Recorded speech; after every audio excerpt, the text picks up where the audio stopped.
جوان‌ترین زن محکوم به اعدام توی آمریکا کسی نیست جز کریستا گیل پایک که به فجیح‌ترین حالت ممکن همکلاسیش رو کشت.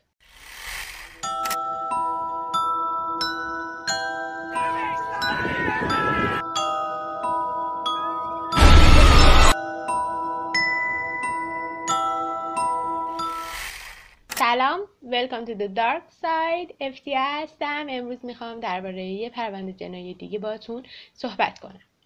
قاتل امروزمون کسی نیست جز کریستا گیل پایک. کریستا زنیه که به فجیح ترین حالت ممکن همکلاسی بیچارش رو کشته، فقط سر حسادت و شک بیخود. این زن تنها زن جوونیه که محکوم به اعدام تو آمریکا بعد از یه دوره طولانی و هنوز اعدام نشده و هنوز زنده است.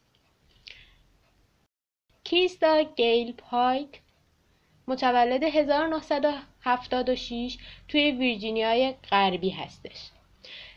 پدرش امیل و مادرش کریستا هستش. خودش کریستاه، با هم اشتباهش نگیر.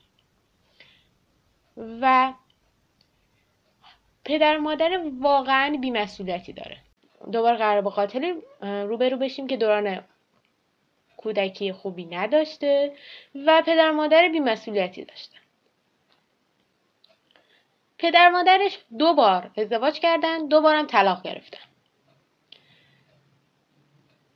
اولین باری که طلاق گرفتن کریستینا بچه بوده و سرپرستیشو به مادرش کریستا میسپارن و کریستا هم از اون آدمایی نبوده که خودشو بند بچه و اون چیزا بکنه و از کریستا اصلا خوشش نمیومده، انگار که بچه حووشه. و همچنین کریستا بیشتر وقتشو داشته کار میکرده که بتونه هزینه خودش و بچه‌شو بپردازه. واسه همین اصلا وقتی هم نداشته. اگر وقتی هم داشته مشغول مراوده با پسرای دیگه است و یا داره الکل مینوشه. و حتی عمه کریستا میگه که کریستا دوران کودکی خوبی نداشته، همیشه کثیف بوده و حتی دیده که توی مدفوع سگ داشته تشنج میکرده. در این حد دوباره به خاطر خودکشی کریستا، همون مادر کریستا، دوباره پدر مادرش با هم ازدواج میکنن و این دفعه ازدواجشون بیشتر از 2 سال دوام نمیاره و دوباره طلاق میگیرن و دوباره سرپرستی کریستا به مادرش سپرده میشه. کریستا از اون آدمایی بوده که زیاد با مردا حالا صحبت میکرده و دوست پسر زیاد داشته و این دوست پسراشو می آورده خونه خودش. حالا خونه‌ای که یه بچه کوچیک هم کنار یه مردی که تازه آشنا شده دارن زندگی میکنن و اتفاقا دوست پسرای کریستا هم اصلا آدمای درستی نبودن و کلا مثل خود کریستا دیوونن و اون بچه کوچیک رو کتک میزنه. چون کریستا هم واسه کسی مهم نیست، کسی هم پیگیری نمیکنه که آقا چرا دارین میزنینش، چی کارش دارین واقعا. و کریستا هم مورد آزار جنسی دوست پسرای مادرش قرار میگرفته، هم کتک میخورده و هم تحقیر میشده و کلا دوران کودکی سختی داشته. و یه موقع مادرش تصمیم میگیره که بفرستتش پیش مادر بزرگش، یعنی مادر پدرش. مادر پدرش یه آدم کاملا درستی بوده و کاملا مهربون بوده، نه الکل مصرف میکرده نه مواد مخدر مصرف میکرده، هیچی، یه آدم عادی بوده و اتفاقا از کریستا هم خوشش میومده و کریستا رو بزرگ میکنه، ازش خوشش میاد. ولی متاسفانه اون دوران طلایی کریستا به پایان میرسه و مادر بزرگه میمیره و کریستا خیلی افسرده میشه. یک بار دست به خودکشی میزنه، خودکشی ناموفق، و همچنین یک دوره کوتاه هم فراموشی میگیره. بعد در حالی که پدرش و مادرش توجهی بهش ندارن. دوباره کریستا برمیگرده پیش مادرش. باز همون چرخه ادامه پیدا میکنه. دوباره دوست پسرای مادرش اذیتش میکنن، مادرش بهش توجهی نداره و مادرش این دفعه تصمیم میگیره دوباره بفرستدش پیش یه مادر بزرگ دیگه‌اش، یعنی مادر مادرش. و مادر مادرش از اونایی بوده که الکل مصرف میکرده. مامان کریستا هم الکل مصرف میکنه و الکلی ان کلا خانوادتن. و مادر بزرگه این دفعه خیلی بد اخلاق بوده و اصلا از کریستا خوشش نمیومده و کتکش میزده، تحقیرش میکرده، مثل یه موجود مزاحم باش برخورد میکنه. و کریستا بعد از 2 سال میتونه نجات پیدا کنه و مادر بزرگه میمیره. دوباره برمیگرده پیش مادرش. این دفعه بین مادر و پدرش هی پاسکاری میشده. یعنی مثلا چند ماه پیش کریستا میمونه، چند ماه هم پیش امیل یعنی پدرش میمونه و کلا پاسکاری میشده. ولی خب وقتی که هی یعنی فکر کنین که یک محله زندگی نمی‌کرده، یک شهر زندگی نمی‌کردن، 2 تا شهر مختلف این 2 نفر زندگی می‌کردن. و خب وقتی بین پدر و مادرش هی در حال جابجاییه، نمیتونه توی این مدرسه ساکن باشه و این مدرسه‌شو 12 بار توی 1 سال عوض کرده بوده. و خب قاعدتاً دوستای زیادی هم نمیتونسته جذب کنه، چون هی در حال مثلا چند ماه اینجاست چند ماه اونجا، چجوری دوستاشو نگه داره. و 2 بار پدرش از خونه بیرونش کرده بوده و بار سوم به بهانه اینکه پدرش ازدواج دوباره داشته و یه بچه هم داشته، به بهانه اینکه کریستا بچه کوچیک خانواده یعنی خواهر ناتنیش رو اذیت میکرده، آزار جنسی میرسونده، بیرونش میکنه کامل. و خیلی معتقدن که این پدرش دنباله بهونه بوده و اصلا کریستا این کارو نکرده، ولی خب ما که نمیدونیم. و یه جورایی هم تو پرونده کریستا خیلی درخشانه، نمیتونیم بگیم که آره کریستا این کار نکرده و نمیتونیم بگیم که یه بچه‌ای که زیر سن قانونیه به یه نفر دیگه آزار جنسی رسونده. نمیدونم و مشخص نیست، هیچ وقت هم ثابت نشده، ولی خیلی هم معتقدن که پدرش واقعا دنبال بهونه بوده و کریستا هیچ کاری نکرده. و کریستا 2 بار توی زیر سن قانونی بوده، یعنی زیر 18 سال بوده، بهش تجاوز شده. مادر کریستا میگفته که وقتی که کریستا 9 سالش بوده توی گلدون، اسمشو نمیتونم بیارم چون قطعا یوتیوب گیر میده، واسه همین بهش میگیم ماری جون رو پرورش میداده. و فکر کن یه بچه توی 9 سالگی این کار انجام بده. کریستا میفرستن توی مدرسه جاب کور. حالا این مدرسه چی بوده؟ مدرسه‌ای بوده که مثلا افرادی که نمیتونن توی مدارس دیگه تحصیل کنن رو حالا به دلایل موقتی پیش می آورده که بتونن توی این مدرسه تحصیل کنن و درس بخونن. یه جور فنی حرفه‌ای بوده و به بچه‌ها حرفه‌های مختلف رو یاد میداده و کلا مدرسه خوبی بوده. ولی متاسفانه نکته منفی که وجود داره اینه که خب بعد این مدرسه فقط آدمایی که دوست دارن تحصیل کنن و شاید مثلا فقیر باشن رو راه بده، نه آدمای خلافکار.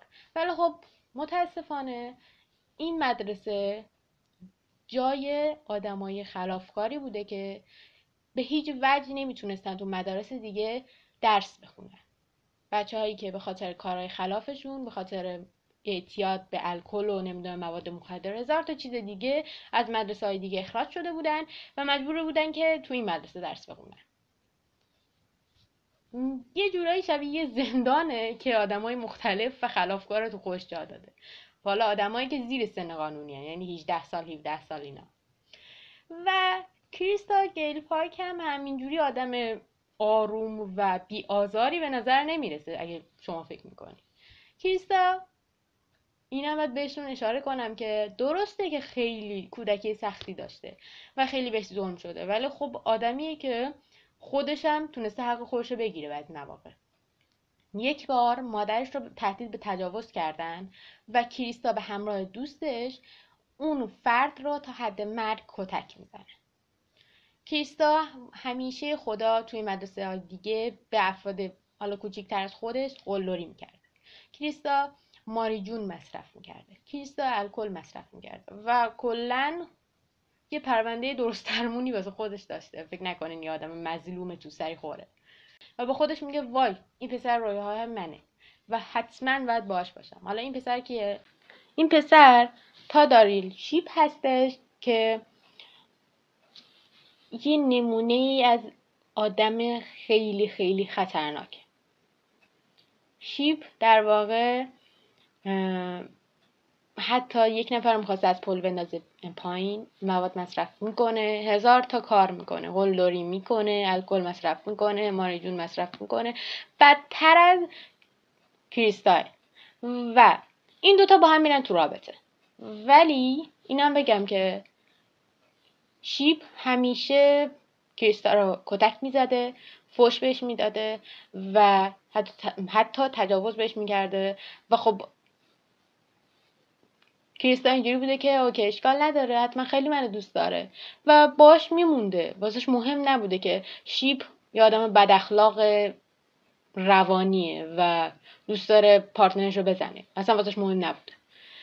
و البته چیز عجیبی هم نیست، به هر حال کریستا توی جایی زندگی کرده که همیشه کتک خورده و خب عادت کرده.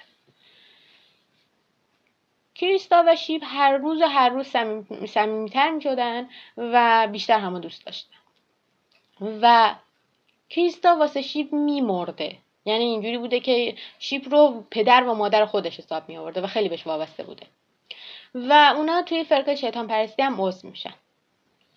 حالا نمیدونم واقعا میدونستن شیطان پرستی چیه یا نه، حالا به هر حال دوران نوجوانی بوده و سرشون کلی باد داشته.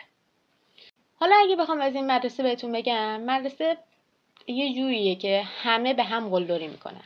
هر کی که زورش زیاد باشه به اون یکی قلدری میکنه، الکل مصرف میکنه، هر چی، و هیچ کس هم بهشون گیر نمیده. واسه همین بهش میگم که یه جور زندانه و کلن هر کی که اونجا ضعیف‌تر باشه قطعاً زیر دست پا له میشه. تو این بین یه دختر ساده به اسم کلین اسلمر میاد تو اون مدرسه، ولی این واقعاً میخواسته درس بخونه و واقعاً هدفش درس خوندن بوده، نه چیز دیگه ای. در واقع کلین توی یادگیری یک مقداری مشکل داره و نمیتونسته خوب خوندن و نوشتن رو یاد بگیره. واسه همین یکم که میبینه تلاش میکنه، میبینه که نمیشه، واسه همین ترک تحصیل میکنه و میره توی جاهای مختلف کار میکنه. کلین از خانواده درستی هم اتفاقا هست، هم مادرش هم البته مادر پدرش طلاق گرفتن ولی خب با هم هیچ مشکلی ندارن و هم با پدرش بعضی مواقع وقت میگذرونه، هم با مادرش و با پدر خونده‌ش هم هیچ مشکلی نداره و هیچ آزار جنسی ندیده، الکل مصرف نمیکنه، ماریجون مصرف نمیکنه، کلا یا دختر عادی و خیلی هم مهربونه. این دختر بیچاره وقتی میبینه همچین مدرسه‌ای وجود داره فکر میکنه که آره واقعا یه فرصت واسهش که دوباره پیشرفت کنه. در واقع نمیدونه که قراره همونجا به قتل برسه. کلین در واقع فکر میکرده که آره من میتونم برم اونجا حرفه‌های مختلف یاد بگیرم و خب حتما یه فرصت دوباره واسه منه و با خوشحالی میره اونجا ثبت نام میکنه به مدت 6 ماه. و همین که پاش میرسه اونجا کریستا باش به مشکل میخوره و توهم و شک اینو داره که آره کلین قراره دوست پسر منو بدزده، در صورتی که به شیپ هیچ کس نگاه نمیکنه، هیچ کس اون روانی رو نمیخواد. کسی که یه نفر کتک میزنه قطعاً تایپ کسی نیست. به هر حال توهم اینو داشته دیگه. کلین واقعا دختر زیباییه، اتفاقا مهربونم هست، ولی بیچاره همونجوری که گفتم یه جور ضعیف حساب میاد، نمیتونه به کسای دیگه قلدری کنه چون اصلا تو همچین موقعیتی بزرگ نشده. واسه همین کریستا تا دلش میخواد اونو اذیت میکنه و بهش قلدری میکنه. و یک بار به مادرش زنگ میزنه و به مادرش میگه که آقا یه دختره هست هی به من زور میگه، هی به من قلدری میکنه، من دیگه نمیخوام اینجا بمونم.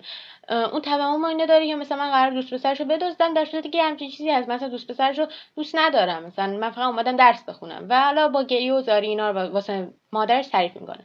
مادرش اینجوری بهش میگه که خب تو 6 بار که ثبت نام کردی بهتر نیست که تلاشتو بکنی. مادرش فکر میکرده که واقعا چیز جدی نیست و کلین که دختر سرسخت و دوست داشته حالا به هر حال یه چیزی هم یاد بگیره میگه که باشه و اوکی.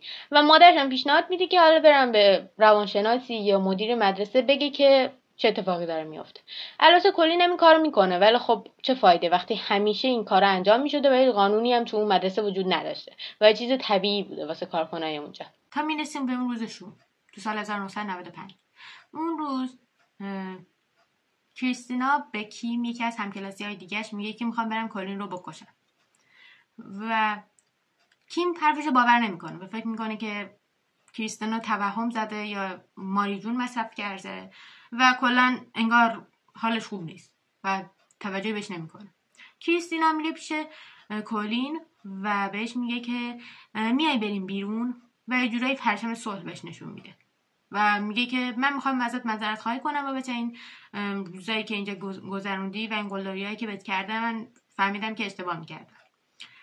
و به نظر من که کریستینا همیشه خدا به کلین حسادت میکرد و کلن به اون زیبایی کریستینا به نظر من حسودی میکرد و همچنین اون زمزمه هایی که شیب بغل گوشش میگفت هم بی تاثیر نبود. کلین هم میبینه که آره یه پرچم صلح داره بهش نشون میده، چاره نداشت که باش بره، چون اگه اوکی نمیداده بازم اون اذیت و آزارا ادامه پیدا میکرده. واسه همین بهش میگه که اوکی بریم و مشکلی ندارم و اینا. اونا راه میفتن و از خوابگاه خارج میشه کلین و میره که باشون بره شهر و خوش بگذرونن که کریستینا بهش میگه که ما باید بریم که جنگل و ماری جون بکشیم. در واقع اصلا کریستینا نمیخواسته بره شهر و اصلا پرچم صلحی هم وجود نداشت. در واقع میخواسته ببرتش توی جنگل و با وسایلی که آماده کرده بوده اذیت و آزارش رو شروع کنه. و کلین وقتی میاد بیرون و شیپ و شدولا پیترسون رو میبونه که شدولا پیترسون یکی دیگه از بچهای همونجا بوده که با کلین هم اونقدر دعوایی نداشته، کلا با کسی کاری به کلین نداشته به جز شیپ و کریستا. و البته یکم وقتی شیپ رو میبینه جا میخوره، ولی کریستا سری میگه که من و شیپ با هم اومدیم که ازت معذرت خواهی کنیم. کلین هم قبول میکنه و باشون میرن توی جنگل. یکم که میرن یهو کریستا حمله میکنه به کلین و با زانوش ضربه میزنه تو سر کلین و یه جورایی کلین گیج میشه و میفته روی زمین و شروع میکنه به کتک زدنش و کلین که میخواد فرار کنه دوباره شیپ اونو میگیره و میارتش جلوی کریستا میندازتش و دوباره کتک میزنتش و بعد مجبورش میکنه که لباس زیرش یعنی در بیاره و با بالاتنه برهنه بمونه و اونم این کارو میکنه و بعد میره چاقوهاشو میاره و شروع میکنه به زخمی کردنش و هی با اون چاقو ضربه میزده به بدنش، انگار که دفتر نقاشیه و با چاقوها هی به بدنش ضربه میزده و این در حالی بوده که کلین بیچاره به هوش بوده و درد میکشیده و کلین همینجوری هی سعی میکرد فرار کنه که جلوشو میگرفتن. شیب و شدولام فکر نکنین فقط شاهد قضیه بودن، اونا هم اتفاقا چندین ضربه به بدن کلین وارد کرده بودن، ولی خب مثلا کریستا نقش اصلی رو داشته و همچنین اون بیچاره رو چندین ضربه‌های خیلی زیادی به بدنش وارد میکنن و حتی با یه ساتور محکم به پشتش هم ضربه میزنن، ساتور و یه ساتور خیلی بزرگ. و همچنین کلین چندین بار همونجوری که گفتم خواست فرار کنه، نمیذاشتن. حتی وقتی که اون پشتش ساتور هم بوده و خونی بوده همه بدنش و اصلا رمق اینو که نداشته که فرار کنه، بازم سعی میکرده فرار کنه و بازم نمیذاشتن. و همون موقع کریستا که بعدها به پلیس میگه که من نمیخواستم واقعا کلین رو بکشم، در واقع میخواستم یه جورایی ادبش کنم، ولی خب وقتی که به این نقطه رسیدیم که تمام بدنش چاقو خورده بود و ساتور تو بدنش فرو کرده بودن و خب اگه کلین زنده میموند قطعا من رو مجازات میکردن، واسه همین با خودم گفتم که اوکی باید بکشمش و حتی یه صدایی هم توی بدنم بود میگفت که اونو بکشم و تصمیم میگیره که گبروش رو ببره و با یه آسفالت پیدا کرده بودم محکم ضربه میزنه به جمجمه کلین، جوری که انقدر ضربه میزنه که جمجمش خورد میشه و مغزش میپاشه بیرون. واقعا به نظر من حیوان‌تر از کریستا وجود نداره. به خاطر یه حسادت و یه شک بیخود یه دختر بیچاره رو کشته، کسی که بهش هیچی نگفته بوده، هیچ زوری نگفته بوده، هیچ حرفی بهش نزده بوده و فقط بهش میگفته که من شیب رو دوست ندارم، مثلا دور بر شیب نمیگردم و واقعا همین چیزی بوده. حتی به هیچ کس هم نگفته بوده من شیب اصلا از شیب خوشم میاد، حتی یک بار هم نگفته بوده. به نظر من که شیب فقط بهونه بود، میخواست بکشتش و به خاطر زیبایشون رو میخواسته بکشه. هر چیزی که بوده از باعث شده بوده که کریستا به اون کلین حسادت کنه و توهم اینو داشته باشه که آره میخواد شیب رو بدزده و اصلا اعتماد به نفس کافی هم نداشته دیگه. وقتی که یه نفر با پسری که کتکش میزنه بمونه، خب قطعا اعتماد به نفس نداره. و اونا میرن به خوابگاه و کریستا به کیم میگه که تعریف میکنه، میگه که چی شده و میگه که چه اتفاقاتی افتاده و سیر تا پیازش رو میگه که کلین رو کشتم و فلان و بسار و اینا و کیم باز هم باورش نمیکنه. و کیم وقتی که این 4 نفر داشتن میرفتن جنگل، با این که اینا رو دیده بود باز هم حرفای کریستا رو باور نمیکنه، فکر میکنه توهمیه. و کریستا روز بعدش موقع ناهار هم به دانش آموز دیگه هم این اتفاق رو تعریف میکنه و حتی به لکه قهوه‌ای هم رو کفش اشاره میکنه و میگه که آره این لکه قهوه‌ای خونه. یه تیکه از جمجمه کلین رو کریستا برداشته بود گذاشته بودش توی جیب جاکتش و همه جا حمل میکرده و حتی به کیم و اون دانش آموزن نشون میده و باز همون 2 نفر باور نمیکنه. جسد کلین رو پیدا میکنن و پلیس از اونجایی که دیگه کسی خطرناک تر از بچه‌های این مدرسه نیست تصمیم میگیره که تمام بچه‌ها رو بازجویی کنه و وقتی که به کریستا میرسه، کریستا همه چی رو تعریف میکنه و حتی اون جمجمه هم نشون میده و میگه که آره کار من بوده، کاملا خونسرد و اصلا اظهار ندامت و پشیمونی نداشته. از شیب و شدولا هم میپرسن که شیب هم تعریف میکنه و شدولا هم تعریف میکنه و البته شدولا همه چی رو میگه و اتفاقا میگه که فقط تقصیر شیب و کریستا بوده، مثلا هیچ کاری نکرد و یه جورایی میترسیده که بگیرنش و بندازنش توی زندان.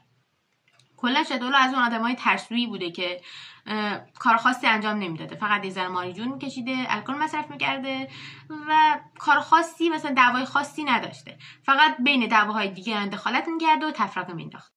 مثلا میخوام بگم از کریستا و شیب یه مقداری مثلا بهتر بوده، ولی خب کسی که شاهد قتله و هیچ کمکی هم به اون مقتول بیچاره نمیکنه قطعا فرشته نیست. و پلیس این 3 نفر رو دستگیر میکنن و حکمشون میشه که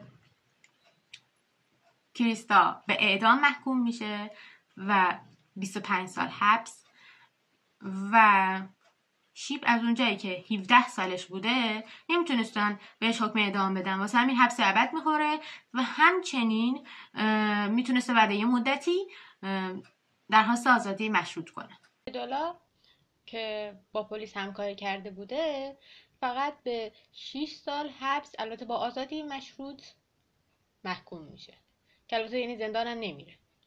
کلین انقدر بد کشته شده بوده و زخمای بدنش انقدر زیاد بوده که حتی نمیتونستن زخماشو بشمارن و تصمیم گرفته بودن فقط زخمایی که عمیق‌تر بوده رو ثبت کنن، یعنی اینقدر وضعیت بدنش وجیح بوده.